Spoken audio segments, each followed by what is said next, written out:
ನಮ್ಮ project name automatic conveyor belt controller using Arduino. ನಾವು ಈ ಪ್ರಾಜೆಕ್ಟ್ ಯೂಸ್ ಮಾಡಿರೋ components BO motor, IR sensor, L298 motor driver, Arduino YONO bread board and 1 LCD display and 1 ultrasonic sensor. ನಾವು ಮಾಡಿರೋ project ಹೇಗೆ ಉಪಯುಕ್ತವಾಗುತ್ತದೆ ಎಂದರೆ,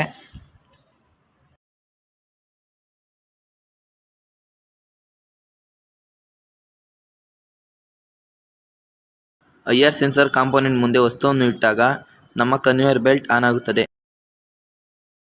ಹಾಗೂ ಅಲ್ಟ್ರಾಸೋನಿಕ್ ಸೆನ್ಸರ್ ಕಾಂಪೊನೆಂಟ್ ಮುಂದೆ ವಸ್ತುಗಳು ಹಾದು ಹೋದಾಗ ಆ ಅಲ್ಟ್ರಾಸೋನಿಕ್ ಸೆನ್ಸರ್ ವಸ್ತುಗಳನ್ನು ಎಣಿಸುತ್ತದೆ. ಹಾಗೂ ಎಣಿಸಲ್ಪಟ್ಟ ವಸ್ತುಗಳು LCD ಡಿಸ್ಪ್ಲೇ ಮುಖಾಂತರ ಎಲ್ಲರಿಗೂ ಕಾಣುತ್ತದೆ. ಹಾಗೂ ಕನ್ವೇಯರ್ ಬೆಲ್ಟ್ ಮೇಲೆ ವಸ್ತುಗಳು ಇಲ್ಲವೆಂದರೆ 10 ಸೆಕೆಂಡ್ ಆದ ಮೇಲೆ ಕನ್ವೇಯರ್ ಬೆಲ್ಟ್ ನಿಲ್ಲುತ್ತದೆ. ಇದನ್ನು ನಾವು automatic conveyor belt controller using Arduino ಎಂದು ಕರೆಯುತ್ತೇವೆ. ಧನ್ಯವಾದಗಳು.